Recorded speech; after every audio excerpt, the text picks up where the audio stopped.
In your bio, you were saying, when you first started touring and continued to tour, that you got to play with a lot of your childhood heroes. Who were they? 7 Seconds. We got to tour with 7 Seconds and Youth Brigade together, which was like one of the greatest moments of my younger life. Captain Kangaroo, that was a great tour. Kangaroo, wow. Childhood hero. Mr. Green Jeans. Mr. Green Jeans. Descendants, X, Bad Brains, Fugazi, Rollins, Ramones.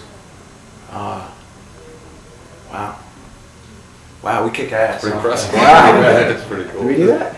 A lot of punk bands were influenced by non-punk rock bands. Do you have those types of influences for your music? Definitely. Rock and roll. Any form of rock and roll, really. From Johnny Cash, all through to classic rock, 70s classic rock, fucking Pink Floyd, man. Floyd, dude. Skinner, fucking Skinner. I love some Skinner. I mentioned this a little while ago, but I saw you guys about 6 or 7 years ago at the Rat in Boston. Yeah.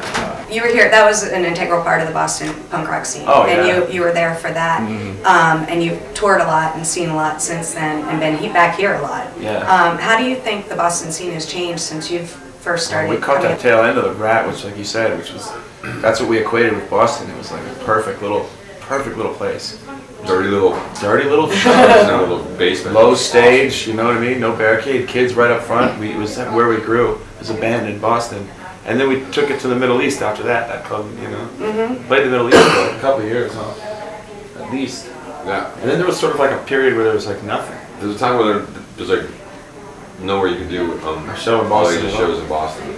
So you play at like go to Knights of Columbus Knights Hall. of Columbus Hall or like Rec Center or some shit like that. We're having that problem again now. Already. I tell you what's up with fucking Boston, man. They're like the government here. It's harsh, isn't it? This next song actually mentions the city of Boston. So I'd like to dedicate this song to all you people. It's a song about where we come from and why it makes us so fucking great. It's a song about the East Coast. Goes out to all you people. It's called East Coast.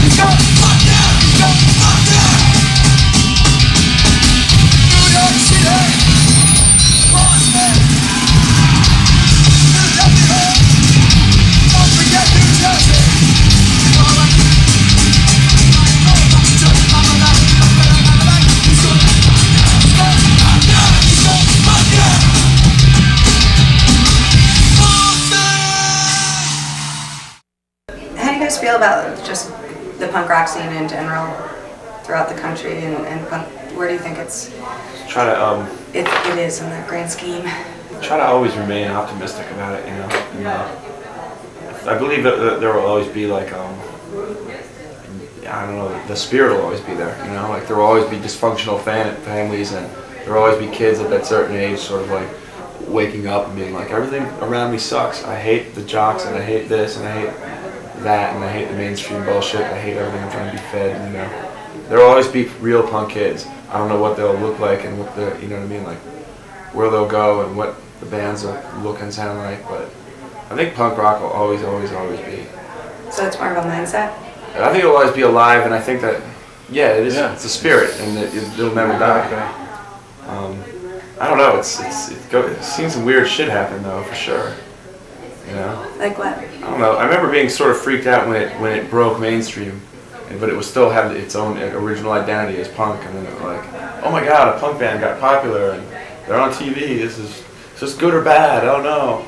And that seems like mild. It's been like 10 years since that happened, and now it's like it's like so fake punk bands. Like they aren't even punk at all. Have nothing to do with punk, but look punk. And it's just one, Marketing scheme? one big giant marketing scheme. It's just a boy band. It's the same whole like thing. But people, I don't know if people are aware of that, like how fucked up it is. How do you feel about like Rancid moving on to Warner Brothers? Is that something you would do in your career? Are they on Warner Brothers now? They keep saying that they're on Hellcat. Yeah, they I thought they were are. in Hellcast though. Are they on Hellcat? It says Hellcat. We on the heard thing. rumors about Warner Because Brothers. a couple years ago, Lars was talking about how major labels are liars and crap. Every band can has every right to do whatever they want to do. Change their minds, do whatever. But we're just gonna. We'll do it our way, and we're not Follow gonna. it. We don't waste our time worrying about what other people do. Really too much, When we first started out, I didn't give a shit about labels. I didn't care, and that's what I trying to remember about music all the time. Like, I could give two shits about what anyone else does or musically, what labels they're on. It's all bullshit anyway. It's just nice to be able to make a living doing what you love. Yeah, it's like all people who do Of it a certain course. way give you something to believe in, and Exactly. I'll always have them, and it's like the people who don't. It's like I don't think about them. I don't really turn on MTV and watch that shit, and it seems like too much garbage to weed my way through to find something worth believing in anyway. And it's like, I don't think I'm gonna find it there, This next song goes out to everybody in the house tonight also, because I think you guys get it. You understand. So this goes out to you. Thanks for coming tonight, man.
Record out that you're promoting now, Anchors Away, and there are a couple things I want to ask you about that. One, just the title. It's kind of, is it a casting off or is it a moving forward, or can you tell me a little bit more about that? It is both of those things. Anchors Away is the nautical term meaning to weigh anchor, meaning like raise the anchor and off you go. It started just as a song that we wrote called Anchors Away, and then kind of seemed to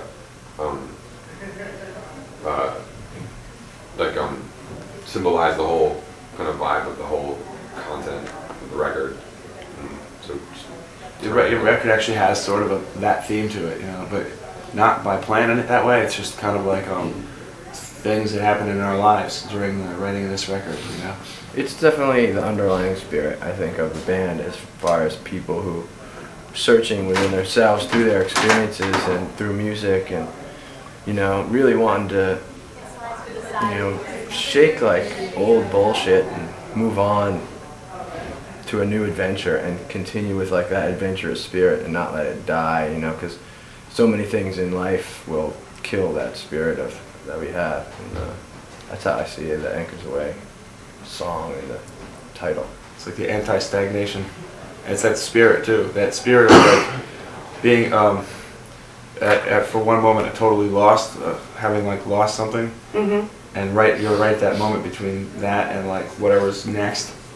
There's that like bold feeling of like freedom mixed with like terror. You're like, like off the ground kind of feeling. But it's like a great feeling, and it's a great place to be. It's like the beginning of something. It's like a doorway.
The style of music has progressed a lot in this record, and it's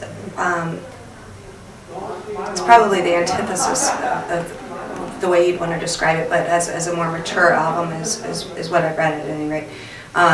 What were the experiences that led you to writing this record and to making that departure? I don't think we've ever done anything like so sudden. I think it's always, musically, it's just a constant evolution. We're always kind of trying to push ourselves. And, as long as you're not afraid to see whatever happens as a result of it, you just let it happen.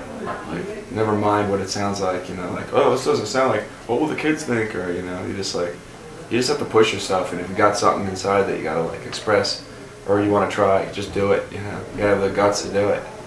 I think this sounds like a Bouncing Souls record, but it's definitely like, it's everything we've ever been, but like, it's expanded. There's more to it, which is what I want to always do. It's just expand. Along with your experiences.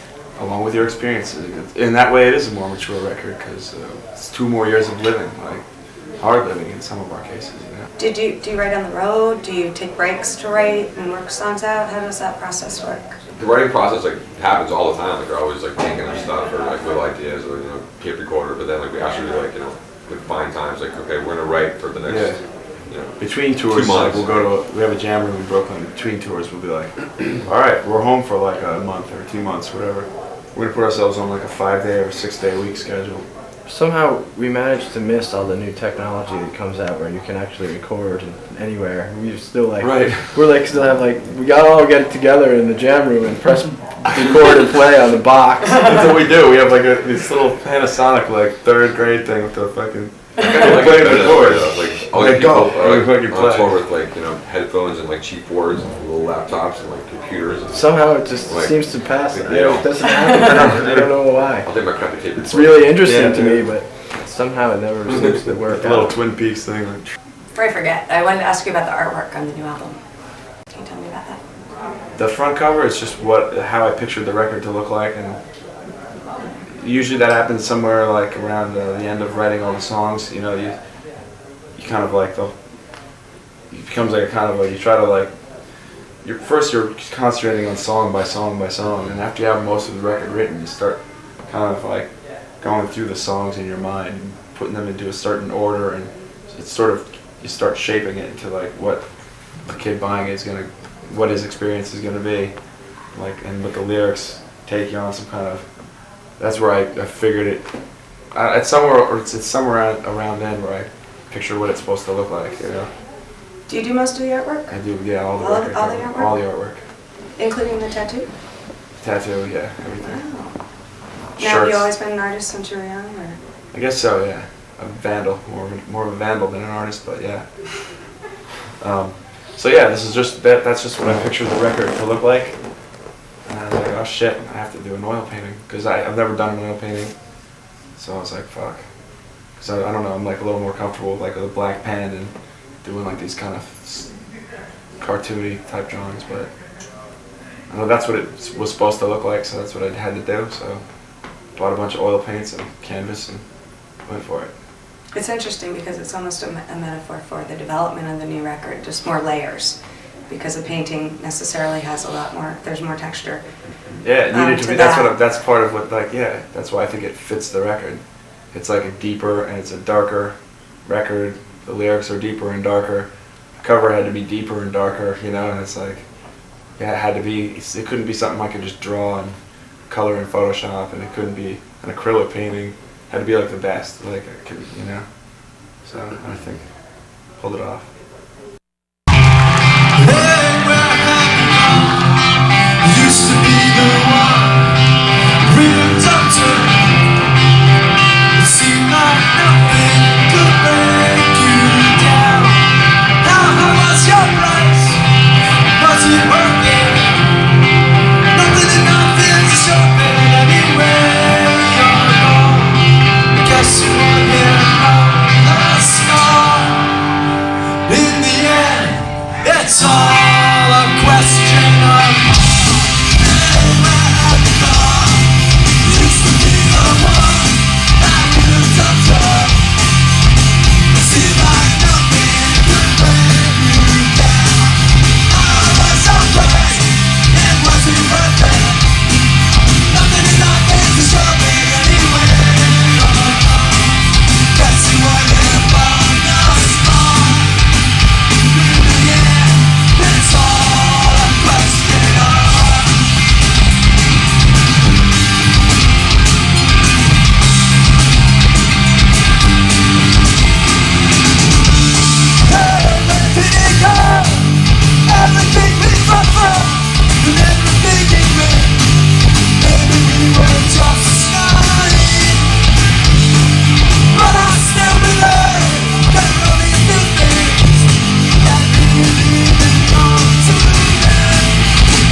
The truth was right here.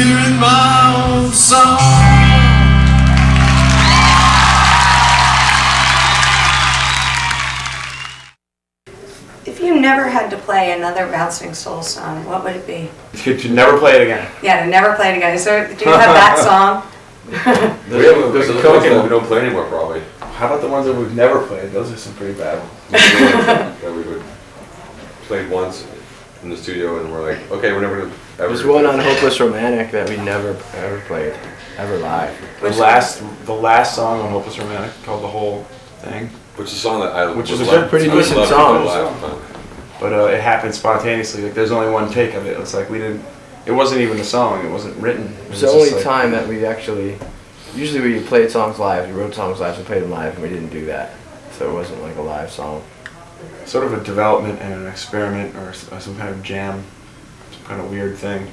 The song never actually like broke out into a song. It just sort of like built up and then went down, built up, and we were just sort of playing together. I think you know, we were a little, you know. High grass. Do you think you guys will be, how, I mean, are you just gonna go till it doesn't feel right, or Yeah. are you gonna be like, I'm not gonna be 50 and, Yeah. Yeah. Just do what we want, period. But But be a always band, be the like, policy. like as long as we have something to give, you know, when you don't feel that way anymore, I'm sure we'll all know when that is. Yeah. We don't have to be like, you know, 50-year-olds being like, oi, oi, oi, you know? I mean, I don't know, chances are we'll be making music. Yeah. And that's what's cool about music is you really make your own rules with it. And there's there's no limits to it. Yeah. What is it about music? It's just amazing. Something about it either makes you feel really shitty, makes you feel amazing and incredible. It's just incredible. It's like life, right? Anyway, that's what this next song's about. Thanks for being here. Thanks for making music. It's so much better for us. This song's called Gone.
Change how I feel, because I know it's a lie. My heart is